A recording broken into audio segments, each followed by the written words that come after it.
Hi guys, welcome to episode 2 of my podcast. Thanks so much for watching my first one. I really appreciate all the comments that y'all have. And today's topic, I want to talk a little bit about something I resonate with, and it's on being not conventionally attractive in Singapore. And I feel that this is quite a big statement to make, and whether you agree with it or not, that's up to you. But this is my personal opinion on how I feel I'm viewed in society. And I think we need to talk a little bit about what is conventionally attractive per se also, so that we can set the tone for this entire video. I mean, I don't want to put people in boxes, unfortunately, but I feel like society has already put people in boxes and judge people based on how they look on a day-to-day, and it's not something that we can change. It's not something that's going to change drastically, at least in any time soon. But I think there's definitely been people and who are trying to kind of like improve societal expectations, and also like the perception of what should be seen as attractive in Singapore lah. In no means am I asking to y'all to like categorize people, but just for the sake of today's video, what I feel is defined as conventionally attractive, right? Because the majority of our race in this country is Chinese, so you tend to have to be a Chinese person, and also you have to have, not have to have, but it's associated with being this very typical influencer look, if y'all know what I mean. And there's nothing wrong with looking like that. You cannot fault the way you were born, guys. If y'all are pretty, you're just pretty, okay?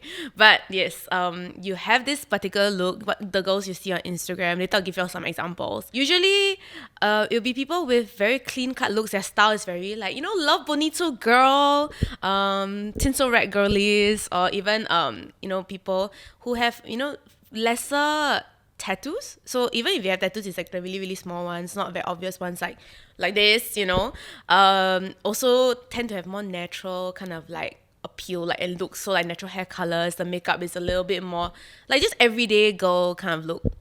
Yeah, and I think a lot of it has to do with their physical attributes also. So, if you're born with very, very nice features, you tend to, of course, fall into this category lah. Another aspect of it is also if you are probably mixed, like you're white or Caucasian and mixed Asian or something. I think at least in Singapore society lah, because you're already appealing to like the Western standards of beauty, so you therefore appeal to kind of like the Singaporean standard of beauty in a way. Yeah, even though it's a little bit different lah. Oh, another thing I didn't really mention just now, when I talked about like the definition of being conventionally attractive, is actually about size and weight. So I think it slipped my mind just now because I feel like I go into the naturally smaller size of things, and that is deemed as conventionally attractive in terms of like size and weight and like body shape and things like that. Yeah, but I do think this is a issue that maybe some girls in the community do face as well, because people obviously pressure you to look a certain way as well. And it's not great that you have to face this kind of pressure, because sometimes you feel like you need to like lose weight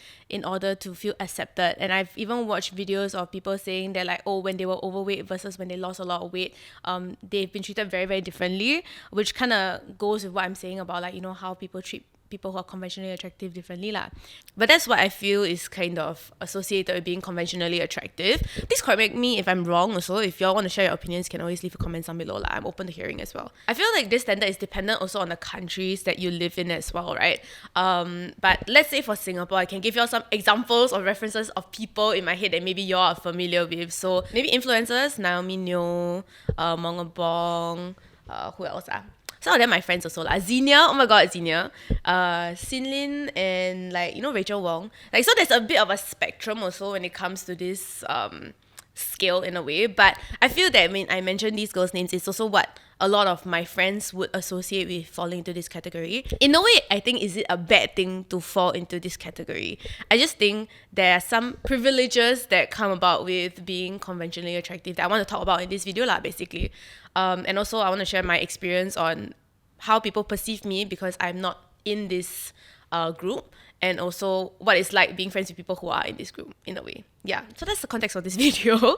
I feel that why they are conventionally attractive also, to Singaporeans at least, is because representation. So many years like ago, I don't think there's a lot of representation in media also lah, and nowadays there's a lot more need to be inclusive and to be diverse, but it obviously has not really change the overarching kind of sentiment towards beauty and beauty standards in Singapore yet. Of course, we are working towards it, but it's just something that exists, and it's not something you can just like scrape and then like throw out the toilet bowl and stuff like that. It doesn't just disappear. There's also a little bit of a discourse between, Southeast Asians versus like East Asian beauty. So, and I feel that people are always chasing this like higher standard of beauty. So like Asians want to be like the East Asian beauty standard, because of K-pop. Like people see all these like beautiful idols on stage and stuff. Like you want to look like them. You want to have like their kind of like visual, and people, because you see so many people like praise their visuals, right?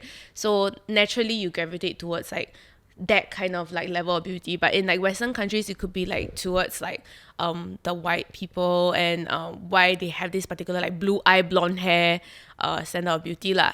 Yeah, so it's very different depending on like which side of the world you are on also, I feel. There's also like even like minorities, like Indians in like standard of beauties in their own culture, and it's also very, very nuanced, because in each race, religion, whatever it is, right, there's different standards that they held and different nuances in different levels also.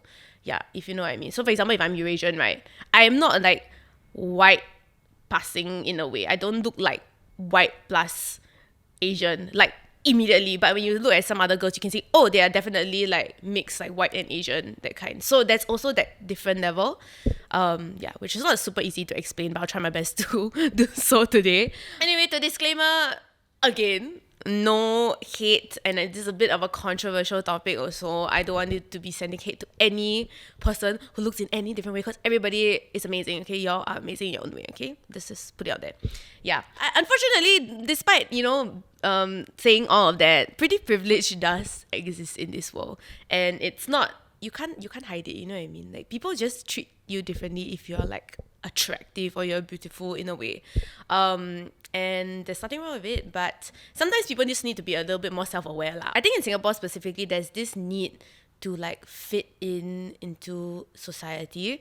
Maybe not so as much now. Like, I feel like Gen Zs nowadays, like they're very okay with like being themselves and showing that hey, like I'm different and stuff, which maybe is why I can resonate and relate to them a lot more, because that's what I feel like. I like to stand out and be different in my own way. But I think a lot of people, maybe millennials and up, tend to want to fit into Singapore so that they are accepted within society as well. That's why you see so many different labels that we have, like the Love Bonito girls, for example. Like, girls go to office, they all dress like the same way and stuff like that. I'm not gonna generalize, but I do feel that there is some sentiment that people like around my age or older want to fit in, so they don't stand out too much. They don't want people to notice them or like look at them weirdly, or think that they are like, it's strange for them to like have a whole sleeve of tattoos, for example. It's very rare that they are that expressive, because maybe there's this fear also about going to work in the office, like people judging you. What if like you don't get your promotion because you look different, or what if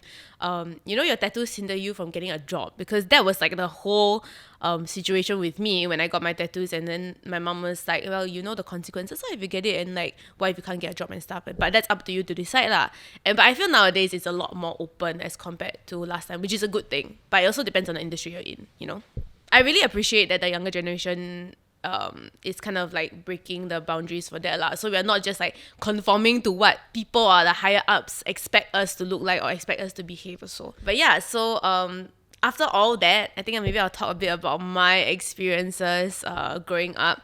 And first of all, I don't know if you all know, but I'm Eurasian. So there's this very video on the internet of me doing my DNA test. If y'all really want to know exactly in detail what blood am I have like apparently like 10 different like bloodlines in my body. Y'all can go watch that video, okay?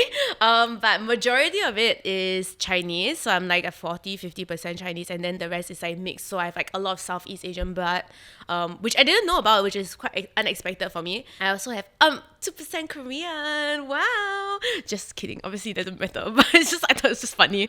And I'm like about 10% European, I think, if I'm not wrong. Yeah. I think being Eurasian growing up was very strange for me, because I think people last time did not see Eurasian as a race, or because they're not exposed to it in a way. So when people meet me, they just confused, and they look at me, they like, this girl don't look Chinese. but this girl also don't look Malay, and she's definitely not Indian according to them. So they tend to generalize and categorize me in the I don't know what she is, but most likely she's Malay because she's more tan. So last time when I was younger, I was a lot more tan because like in school and stuff, then I tan very easily.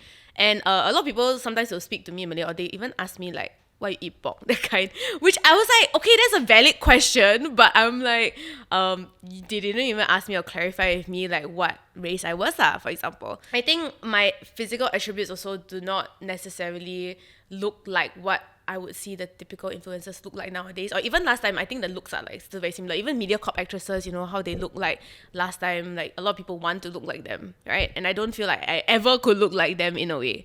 I also think that my style is more varied. Like I don't just dress like a certain look. I like to have fun and play around with my style. So some days I can be very masculine, some days I can be very feminine. So it depends on my mood. Yeah, and also like the whole tattoo thing. Like this is already like, you know, a big talking point, and people that's like the first thing they notice when they see me also lah. Yes, I get a lot of stares on the street, but now I'm just like a bit immune to it, because now I don't know whether they stare at me because they know me from my TikTok, or they stare at me because they stare at my tattoos or like my hair color or whatever. Yeah, and my hair is always dyed, so that's also another thing. When I say I don't fit into this conventionally attractive look, right, and if you guys resonate with this, right, I do not think that you should see yourself as like ugly or below anyone else's standard, because I feel that last time when I was younger, I used to think that way because of what people around me told me to look like and stuff, you know. And it's not a healthy mindset. Like you shouldn't really compare yourself. But I know it's very easy to say don't compare yourself, but it's harder to do in action lah. Because even for myself, I sometimes find it very difficult. I also, because being in this industry lah, and you see all these people every day, you know. But yeah, please don't see yourself as less. And I'll share a bit about how I got over this whole insecurity about looking different in my experiences. Maybe it will help you also. But I think back then when I was younger, I had a lot of like trouble trying to figure out why I do not see myself as attractive, or why people do not see myself as attractive. And I think a lot it has to do with like male validation. And unfortunately, that's how the society has taught us to determine our self-worth on, which is very, very sad. But like, let's not just think about it as that way lah. So I think when I was growing up, like people always talk about dating and talking about like guys, like, and I only could like really officially date in not secondary school, JC, because like that's the first time I've ever been in a school that was like mixed gendered, right? And I could see like left, right, and center the girls around me, all my friends like getting together with the guys, and like everybody's like, oh my god, your friend like damn cute, blah blah blah. Cute, that kind of vibe, like a bit sad. And then I just never really understood, because I didn't see how I would look very different to them, and I feel like I base a lot of my value on that also, especially also after when you graduate from school, you enter this whole like clubbing era or whatever it's called. At least I entered this clubbing era, okay? And then some of the stories that happened during it, I always felt like I took a blow to my self-esteem in a way. So I have this friend who is my childhood friend. She's actually quite conventionally attractive in a way. And I know this because when I hang out with her, when I post pictures with her or whatever, all my guy friends, all I know from JC or wherever I know in my life, they'll be like, hey, she's single. And I'm like, hey, oh my god, like your friend coming later to the car. Bro, don't just use me for my friend, yeah? Okay, oh my god. So I was just like, yeah, she's coming. And I didn't really think much about it at that time. But I did realize that because of that, I always compare myself to her. And then when we go to like clubs or whatever, right, then she'll always get like picked up by like these like guys who I found attractive, but they wouldn't find me attractive necessarily lah. So I'm like not the backup lah, but like I'm, you know, like when you go there, then they just don't even look at you. They just talking to your friend, or when they talk to you, they just see you as a friend, that kind of thing. Like they will never like see you as someone they are interested in. Then I was just a bit like, oh, okay, like what's wrong with me kind of vibe. Yeah, and one funny story is that there was one time me and her went to the club alone, right?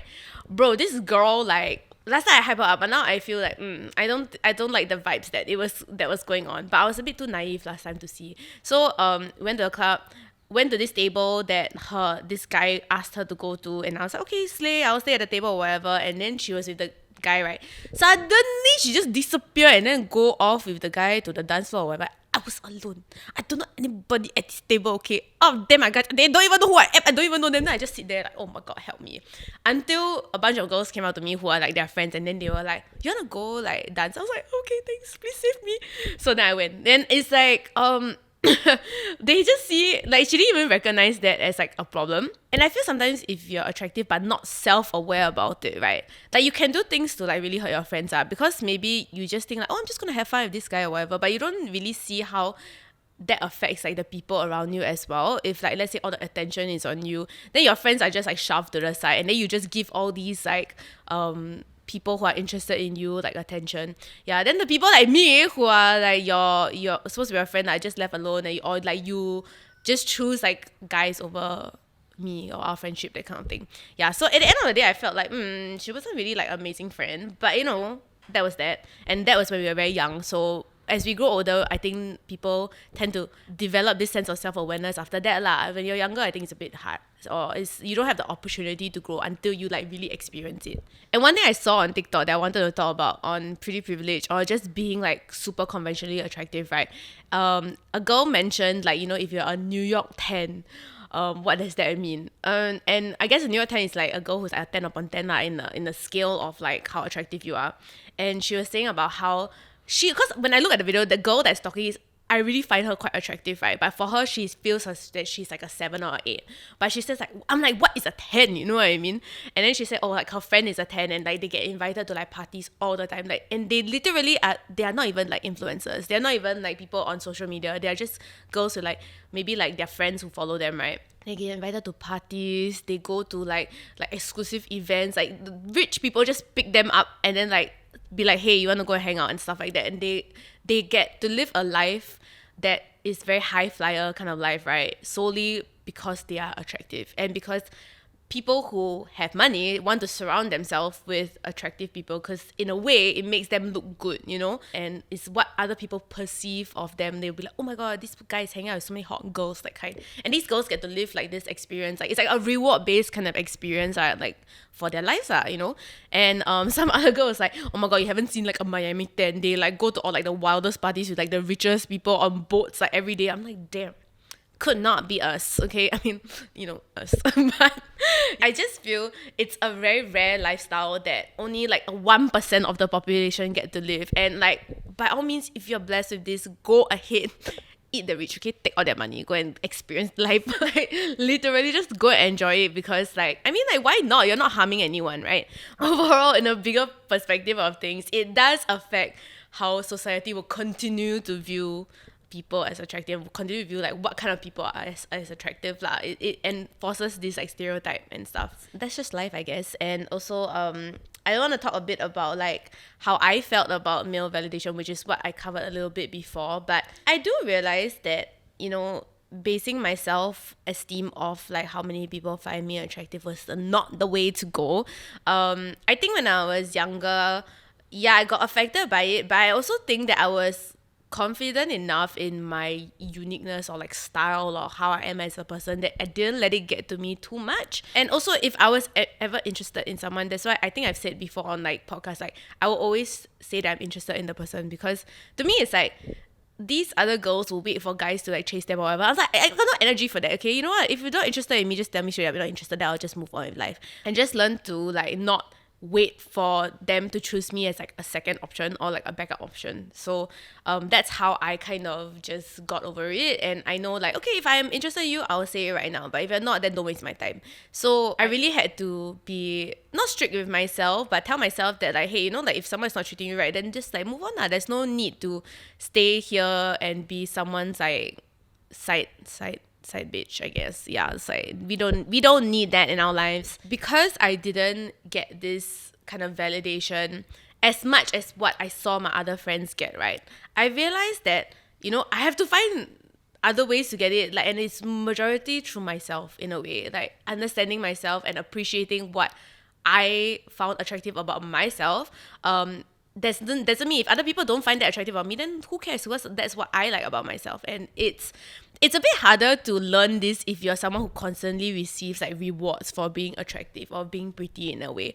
Because, you know, this reward based system, like, oh, because you're pretty you get like free drinks at a club, or you get this, like, I think that's why a lot of people are unhappy with people who are very attractive also. Like everyday people are attractive because they see like all these people are just taking advantage of people who find them attractive and getting all these perks and stuff like that. But like other people have to like work hard to even like try to even reach their level, or even be successful in that way, but some people have it easier.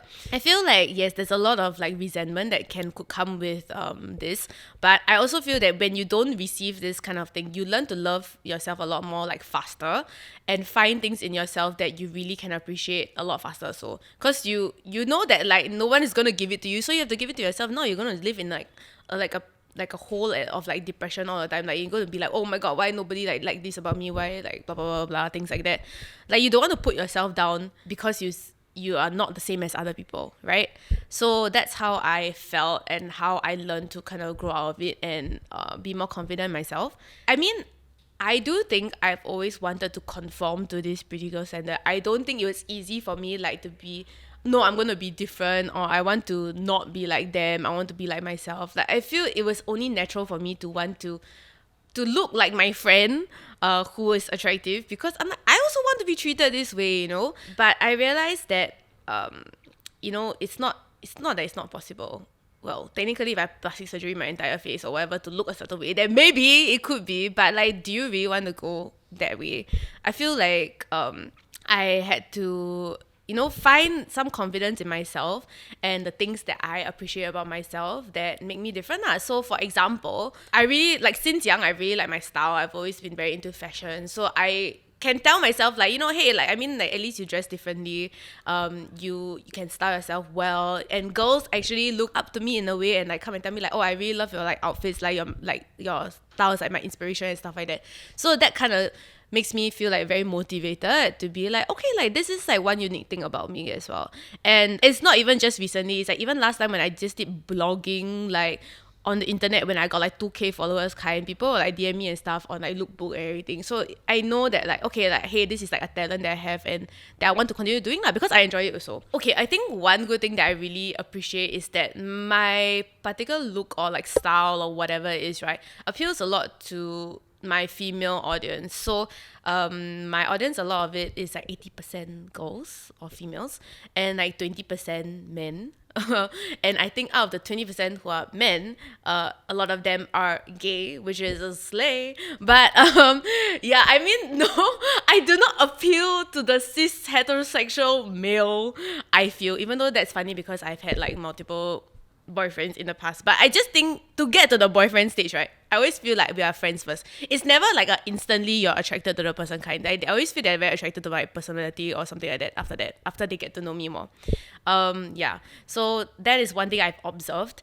But I do think that having a female audience, not say I'm far more superior lah, but I feel like I'm very proud of it. I'm also very happy to like have girls come up to me and talk to me, and I feel like I can relate to them more. So like when the problems I share also, they also can understand, and like we can have communication, we can like talk about it and have conversations about it. That is something like I really appreciate. That is like kind of what it is now. I feel that as I grew older, I wanted to stand out more because I was like, if I can't fit into this mold, then why not just create my own kind of like standard of beauty that I can set for myself in a way.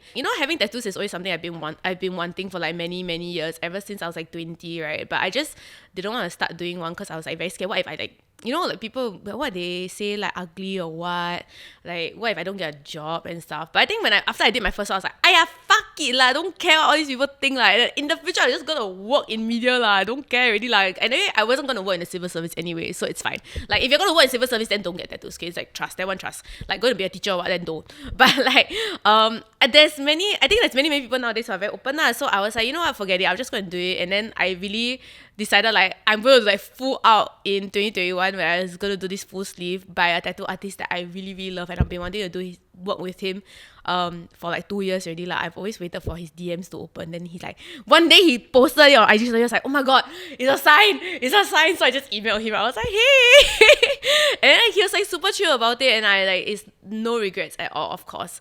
Yeah, so making myself different in ways that I find attractive, or like, you know, in a category that I find attractive is what would appeal to me lah. Like I love looking at girls who have like tattoos, like people who have like really nice hairstyles, who look very edgy, look like people who are a bit more like avant-garde in a way lah. Those like girls and you see magazines and stuff like that, or even like the Depop girlies like in America, like they very, how to say, their style is like very thrifted, things like that, more like not going to like fast fashion route. They use like thrifting and like secondhand clothes and things like that to like style themselves in their own way also lah. And that is now becoming like the standard of like what people are going to dress like, you know what I mean? Even like the pretty girls are dressing like that and stuff. So it's changing every day what people perceive to be like the most attractive. Could be like visual wise, like what you wear wise, like how you look, not how you look, yeah, how you look wise and stuff like that. Like all these things are constantly changing. Yeah, but I just feel that you need to know your worth at the end of the day. What I feel is good about myself is like, it may not be like physical qualities, but I feel like I'm really quite good at making content like in a way. And if not, I cannot make it my job, right? So yeah. But making content, I think I'm quite hardworking. I also think like I can be quite a good leader in a way also. And I feel like I'm quite observant and can be objective about things. So I feel these qualities are things that I take pride in also lah. Doesn't necessarily have to be physical qualities. Like a lot of intrinsic qualities that you may have also could be something that you can be very, very proud of, and you don't value that more than what other people see you as like visually lah. Especially validation from the opposite gender. You don't need that shit. You don't validate yourself. Or I think even validation from like your friends, your family, like people around you who you trust, you know, way more valuable than people you've never met in your life, or people you find like attractive for like that one moment and stuff. Yeah. So think about that lah. Okay, to add on, right, I feel it's a lot about making peace with it. Like you have to accept that this is the reality and you cannot change it in a way. Like you cannot keep wanting something that you really cannot change. Like of course if you want to change it, by all means you can go about it. Like there are ways to change it, like very expensive ways to change it. But if you can't afford that lifestyle, right, you really just have to make peace with it and accept that this is who you are as a person, right? And while yes, it will be difficult and you have times where you feel jealous of other people and stuff, at the end of the day, you cannot take this jealousy and put other people down because of it. I think that's the most important thing. When you end up doing that, end up comparing yourself, you feel like this kind of like disdain, and you're like, oh my god, all these people can like get all these things because they're pretty, or all these people can like have privileges because they look a certain way. Once you reach this level of like resentment and like disdain that you have for people who are living this like successful life, right, then you will never be happy with yourself also. There are definitely downsides that people who are pretty or attractive face, because like you may not see it, but like I mentioned, I don't get sexualized, right, and as much compared to all these other girls who may be objectified on a everyday basis, like really, because the amount of times like my friends say that people send them dick pics or whatever, or like they try to like hit them up in like the creepiest of ways, it's just a bit like, you know, they cross a lot of boundaries and very disrespectful in a way lah. Yeah, and also I think sometimes when you're too attractive as a female, you may not be taken seriously because people see you as like, oh, she's just like a pretty face, you know, like pretty face, like got no brain one or whatever. And especially in the workforce, right, sometimes people just jump to this assumption that you can't do your job. And you have to prove yourself more if you're attractive. Like, no, you can do your job. Like, you can be here. Like, you can lead the meeting. Like, you must make sure people don't step on you when you're in the meeting, you know? Like, potentially a guy who could just be like saying all your points for you in the meeting, rather than like, you know, like you basically mansplaining you because they feel like you didn't do a good enough job for it. And I think it's not just attractive people, of course. Like, even like women nowadays, like in general, face this. But I think like attractive people tend to struggle a little bit more. Yeah, and I think you have to really like dress like very authoritative, like, yeah. But I feel like as a woman, it's something that we struggle with, not just attractive women, but maybe they struggle with it a little bit more. Yeah, the objectification, I think that's like quite big of a portion of stuff that they deal with, and it's not comfortable to deal with things like that, you know. Imagine people just like talking about your assets on a daily basis, like just like very inappropriate. And I think I would just be very disgusted if I see people talk about it. Like, you see all the Reddit threads there's a reason why all these like stupid Reddit threads exist, right? And like the what SG Girl, like whatever, like threads or like Tumblrs and stuff, like people always talk about that. Like my friends will be like, oh, I just got like my picture posted on there. Like, what is the point? Then they'll be like, oh, we're just sharing the picture. Like, no, you're not just sharing the picture. Like, obviously they're sharing with intent, which is not necessarily a pleasant one, lah. Yeah, and that's just unfortunate that girls cannot post like their, like, you know, even like bikini photos or whatever, like, or photos of them looking like hot because they want to look hot for themselves without like random creepy people like just looking at them weirdly, or even them posting like normal outfits that people will just look at them weirdly. You know what I mean? Women in general tend to have to prove ourselves a lot more already compared to like men, and we already had to fight our own fucking battles with the opposite gender, not on an everyday basis, and it's really not, I'm not saying it's an all men thing, okay? We don't go into that because I got no energy to talk about that today. That is another topic. If you want me to talk about it, we can talk about it in another video. But I just think that we're really struggling so much already, right? So let's just not let these men determine our value of how we feel about ourselves, you know, in a way. Yeah, that's the most important takeaway from today's video. I also feel like for the conventionally attractive girlies, y'all are hot, y'all are slay, amazing, we love that. But let me know also some other struggles that y'all potentially may face, because I'm curious also if I couldn't, you know, really share any live experiences to that also lah. Because, but okay. Before someone comes at me in the comment section, I just thought about it. Okay, some people do think that I am attractive in a way, like because I am on social media and people have called me like, oh my god, you're so pretty, in the comments and stuff. So yeah, got people who say this about me, okay, yes, and I do not deny and I accept that to some people I may look attractive, but why?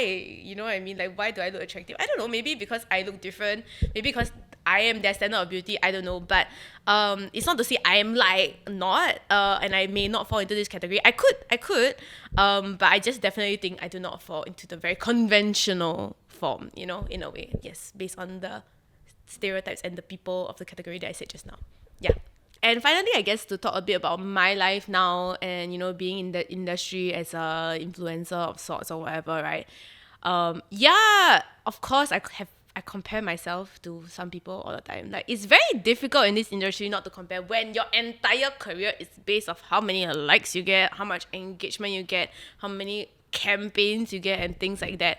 And sometimes I do feel like, oh my god, this girl do the video like that, I also can do the video like that. But then because I don't look like her, then maybe they don't want to work with me or something, you know, or maybe like the video won't do as well because I don't look a certain way. Yeah, sometimes I also have this like feeling that I have to work extra hard to make sure that my videos are like solid, to make sure that I always put out like the best of the content that I can do. I can't really do like a half-hearted thing because I'm afraid that like if I do a half-hearted thing, like nobody's just gonna watch me for my face, you know. So I have to value add in a way that people will watch me for my opinions and watch me for my what I have to share, my life experience and things like that. Which is why I think like a podcast was quite suitable for me also lah, because I like to share also. Yeah, like I mentioned before. And I want to value add in this way because this is what I feel is not a selling point for myself, but something that I am proud of myself. So why not like share it with you guys are in a way. I think one thing also being in this industry is about growth, because you see like people grow very fast on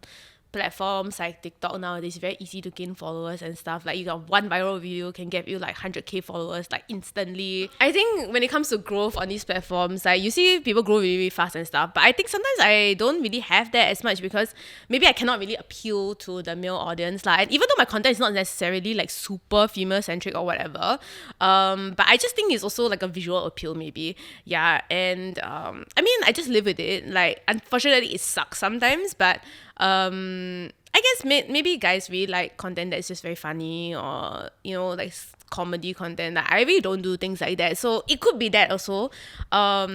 And I don't want to question it. I don't want to think too much about like, oh, why they unfollowing me, because at the end of the day I feel like I want to do what I want to do, and whoever wants to come along for the ride and watch, then you're here to stay, I guess. Like, you know, I don't really want to think too much about like, oh my god, what is the best way I can improve my numbers, what is the best way I can grow, because sometimes I get caught up in this whole dilemma. And it's actually been a recent thing that I was thinking about also lah. I'm like, oh my god, I do so many things, but like like I cannot improve, like am I stuck and stuff like that. It's okay, like I deal with it when the time comes, you know. And it's sometimes I have moments where I'm like that, but sometimes I have moments where I'm like, oh my god, I'm so happy that I'm just doing this and I have people who support me for just doing this lah. Like I mentioned, love all the girlies who watch me. Y'all slay. I need to stop saying slay. Y'all amazing, beautiful. Yeah.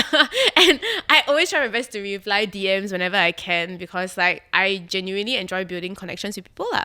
I feel like when I have a community that really engages with like the content I do and stuff, right? Then I don't get a lot of like hater comments or like random haters on the internet or even like just people who hate follow or hate watch and stuff. Like I would rather not. I think I cannot deal with that also. Like I really a bit too old to like be worried about what the comment section say about me. Nowadays I just like delete and block if you're being rude. Cause I got no time for that. Yeah, and even then like there are videos where I've been on YouTube, other YouTube videos, right? And then like they put it on TikTok, right? Sometimes right, the comment section damn nasty one when it's not your personal platform, right? But then the time like when they posted it, then like the comments got people like defending me or like saying things like not even like negative things about me. They were like, so what if she's like that? Like she really worked very hard or something. I was like, ah! Then I just like, oh my god, I like crying. Every day I cry. I'm like, oh my god, we love that. Like legit. So like I'm very, very thankful that like I have that as well. So yay. Yeah. And I just need to focus on that. You know, being in this industry is like it can be very overwhelming to like always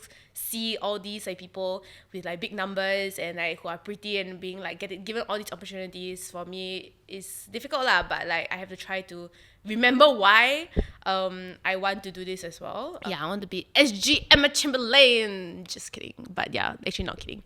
But anyway, what am I on about? Oh, and also when you watch like social media nowadays, right, you see people who are just like super hot and they may not necessarily have personality, but you still watch them anyway because they're super hot, because I do that and I'm like I am a consumer of that kind of content.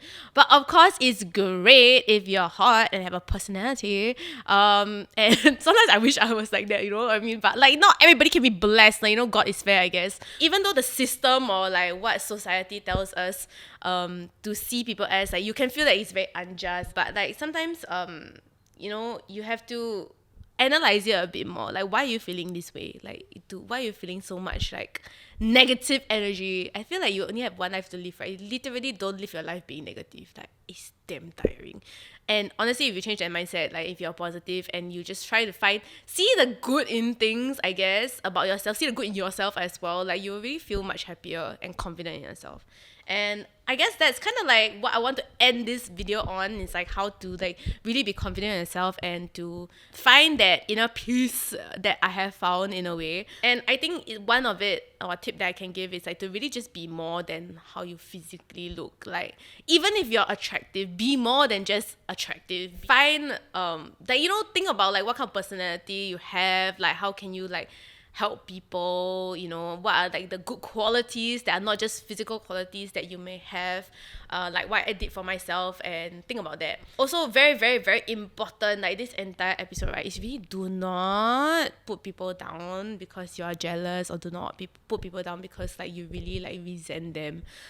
These people have no choice. They are literally born looking like this, and because they are born looking like this, they are given opportunities that are better. You just have to accept it, and be happy for them, especially if they're your friends, unless they are a bad friend, okay, you know, and unless they treat you badly because of this, then no. But if they're just your friend, they're successful because of it, like they can't do anything about it, and all you gotta do is just be happy for them and be proud of them because like they have achieved so much success. And it's not just based on how they look, you know what I mean? They have also have other factors that they put in, like their efforts into their work and stuff like that. Like you cannot discredit that. Everyone really has their own struggles, even pretty people, you know, like, so you never know when someone is having a bad day. You cannot really just like shit on them because of how they look. So don't be mean. Yeah, that's the TLDR of this video. And if you're hot, slay. If you're not, still slay. Everyone slays. Stop saying slay. I need to put a ban on this word. Guys, leave in the comments another word that I can say that is not this. I swear. It's enough. Okay, yeah. But if you do resonate with what I said today, I hope you find something to take away from this video that could help you if you're dealing with some insecurities as well. It's really, really not easy because I've been there. But yeah, you can always talk to me on DMs. I try my best to reply. Sometimes I'll be slow, but I also think that you know, just be yourself. Be happy. The most important thing is be happy. Go and live your life. Worry about yourself more than worrying about other people. That. that is how I want to end my video today. Okay. Thank you everybody for watching. Oh my god, sorry it's a bit of a little rambly mess, but I hope you enjoyed this video and there'll be more episodes coming out soon. So I will see you then.